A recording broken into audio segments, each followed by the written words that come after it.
What's on, ladies and gentlemen? My name's Ross, I like games, and today we've got some One Piece leaders to talk about. I like talking about One Piece leaders. It's like this with every game that revolves around leaders, as One Piece does. They make the biggest difference. They are the biggest deal in the game. They make the biggest difference in terms of deck building, what you're going to play, etc.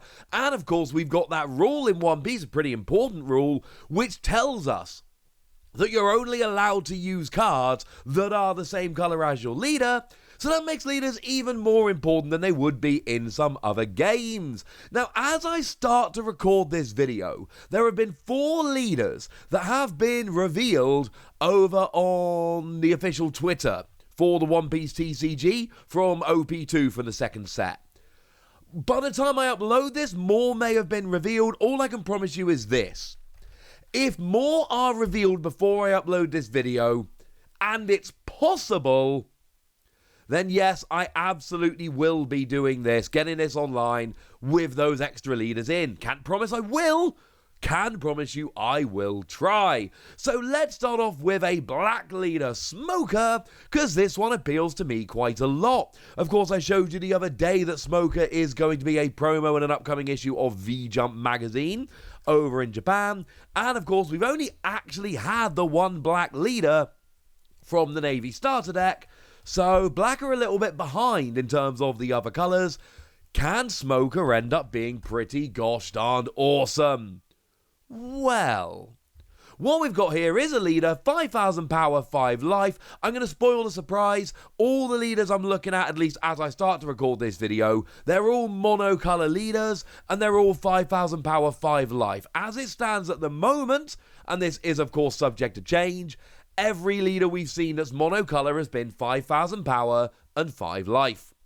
So what we've got here with Smoker is Don X1, activate main once per turn, i.e. if you've got one Don on him once per turn you can activate this. Give one of your opponent's characters -1 cost for the turn. And then if there is a 0 cost character on your opponent's field, give this leader plus 1,000 power for the turn. So you get to go up to 6,000 power, which is clearly a very, very good thing indeed. And you get to lower power. And look, we saw this with the Marine starter deck. We saw that this was very much, the Navy starter deck, I should say. We saw this was very much the hook of that. Of course, Sakazuki, the leader in that deck, said that activate main once per turn if you pay free, or rest free Don, you can trash 1 card from your hand to KO a character that costs 0. We saw that we had Sengoku, a 5 cost character. When attacking, give up to one of your opponent's characters -4 to their cost during this turn. So you know what? And to be fair, we even saw Smoker itself in that deck. As long as there is a character that costs 0 in play, this character gains double attack. So I do like the idea that you can use this Smoker to lower the cost to give the other Smoker double attack. That makes me pretty gosh darned happy. My point here, ladies and gentlemen, very simply is that if you're playing these kind of black decks, it really does seem like we're going the whole lowering the cost of their character in order to activate skills because we've lowered the cost of their character. So, yeah, this seems good to me, ladies and gentlemen. This seems like a nice leader that if you're going for that kind of stuff, could work quite nicely. Obviously, I did shout out the other black leader as a similar kind of thing. Do remember it's only one leader, yeah? You knew all that, ladies and gentlemen. You knew that already. So, that's the black leader. What else have we got? Well, we've also got ourselves a new purple leader. We've got Magellan. Again, we're talking 5,000 power, 5 life. And on your turn, once per turn, when a Don card is returned from the field to the Don deck, this leader gains 1,000 power. So kind of similar to Smoker here, you can potentially give yourself an extra 1,000 power for the turn. And you know what? Yeah. We know, of course, at this stage that one of the costs, so to speak, of using particular skills in the game is Don minus X. Don minus X, of course, basically saying you need to return X number of Don to the Don deck in order to actually use this particular skill. And we've been seeing this, I mean, this is very much a purple thing, let's be clear. We've been seeing this since the purple starter deck, the Pirates. So, for instance, the Kaido from that starter deck, on play Don minus 5, return 5 Don cards from the field to your Don deck to KO one of your opponent's characters with a cost of 6 or less, and then this character gains Rush for the turn. It's one of these like super big, powerful characters that's super expensive, but if you can get it going, it's actually totally worth it. It's definitely worth the investment you're going to put in if you can get this rolling. So this is the same kind of thing, you know, in the same way we just saw Smoker is a black leader that takes advantage of the kind of skills that black characters have. Well, Magellan is a purple leader here that takes advantage of the kind of skills that purple characters have. One thing that must be borne in mind here, we know this by now, it is not gain 1,000 power for each Don card returned from the field to the Don deck. It is if any number of Don are returned from the field to the Don deck, you gain 1,000 power, that's it. Otherwise, this would be fully broken. You could use something like Kaido to boost yourself up by 5,000 power and become one of the biggest, scariest leaders we've seen. Obviously, that's not gonna work, ladies and gentlemen. Why would that work? It wouldn't, is the honest answer. But oh my goodness, how much fun would it be if it did? So there's your purple leader and your black leader doing what purple leaders and black leaders probably should do. We've also got ourselves a blue leader here, Emporio Ivankov. Oh, I should actually say, the translations here are a mixture of Rust Marrow over on Twitter, the lovely folks over at onepiece-cardgame.dev, and I've said this before, but let me say it again now. These guys, if you're looking to search for a particular kind of card, this is the best website to use. I adore it. And the people that run it are awesome dudes. I've messaged them a few times. They are very, very nice people. And of course, a little bit myself, because I translate some of these myself now, because I like it and I kind of can, and that makes me happy. So Emporio here, what have we got? Again, we're talking 5,000 power, 5 life.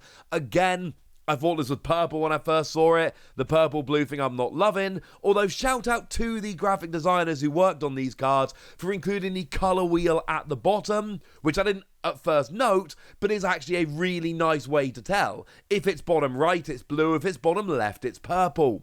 You have no idea how much I adore that and how much help that is to colorblind people like me. And what we've got here is, at the end of your turn, if you have 0 cards in hand, draw 2 cards. I love this. I genuinely love this. Now, one thing I've said a bunch of times, and I need to say again now, this is still a very, very, very new game. Yes, I know that the 4 starter decks, now 5, and Romance Dawn have been out in Japan for a while, and I know that they have a metagame. I am aware of all of this, ladies and gentlemen. I also know it's a very new game, and no one's had that much time to play over it. We've not had that many cards. And we need to bear this in mind when we talk about these cards. We need to remember that this is a new game. Alright? But in most games, this is a phenomenal skill, and I love this. I hate having no cards in hand. This makes me very, very happy indeed. Is this the kind of skill that blue tends to do? Not so much. Honestly. I mean, you know, over in the starter deck, we've got stuff like Dracula Mihawk that draws 2 cards, then discards 2, but that's not really getting rid of cards, that's cycling cards. It's not really lowering the amount of cards in your hand. So, I mean, look, what you can basically do with this is just have a deck where you're playing lots of stuff, and you've got lots of low-cost cards and all of that, and obviously low-cost cards you're going to be playing quicker, but then you're drawing extra cards here, and I don't know how well that's going to work, but I love the idea of a really low-cost deck, playing lots of low-cost, cheeky, pokey cards, rather than, you know, giant big cards that do big swings, but then having this to draw extra, and this is one of those skills that's just going to work from the early game. You know, if you go back to Smoker, there might not be any characters on your opponent's board that you can lower down enough. And to be fair, in the early game with Smoker, there actually will be. They kind of have to play 1 and 2 cost characters early. But in the later game, maybe not. In Magellan, you need to get enough Dawn onto the field to return it. Maybe that'll work, maybe that won't. Emporio here, play all your cards, boom, done. I really like this. I think this is a very, very cool card.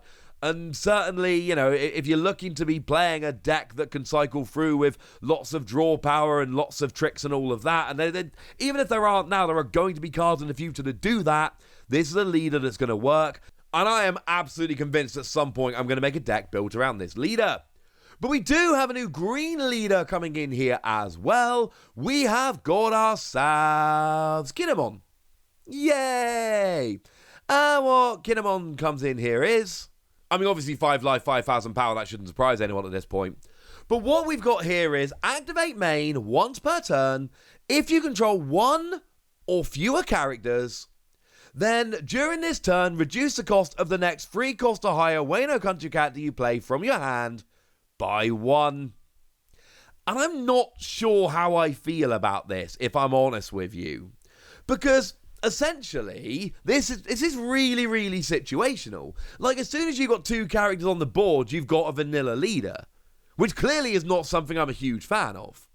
However, taking a 3 cost down to a 2 cost, it's basically like having an extra Don on the field every turn that you can use to pay for stuff. And that's actually a really big advantage, and that's something I like very much indeed. So, all I can tell you is this. It seems kind of cool, but you need to have a deck that's not flooding the board with characters. You're probably not going to have a terribly low hand size a lot. Maybe you're playing bigger characters. Maybe you're playing lots of characters that are going to run into your opponent's characters and be KO'd, but that's fine because you've got others coming. I'm not entirely sure, but there are certainly ways you can make this work, but basically the ways I've just told you. And you know what? It's another option, and that makes me happy. Now, if any more characters are revealed, I'm going to put them in here. And obviously new leaders were revealed, 2 were revealed. Now we've actually had a look at Edward Newgate. We did give Edward Newgate his own video. It's really important, this one. We've got the most powerful leader ever at 6,000. Every other leader has been 5.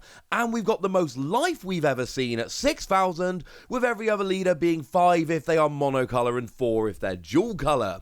But we also saw a real double-edged sword of a skill. At the end of your turn, you add 1 card from the top of your life to your hand. Well, on the one hand, that's really good, because at the end of your turn, you get an extra card. That's going to open up your options, give you access to more of your deck, etc., etc. And on the other hand, that's actually rubbish, because if you run out of life and your opponent gets a successful attack through, you lose the game. So yeah, if you want more of my thoughts in more detail, go and check out that video. It will be linked in the description. But that one is a very, very big deal. That's why it got its own video. And then we can finish having a look at Z.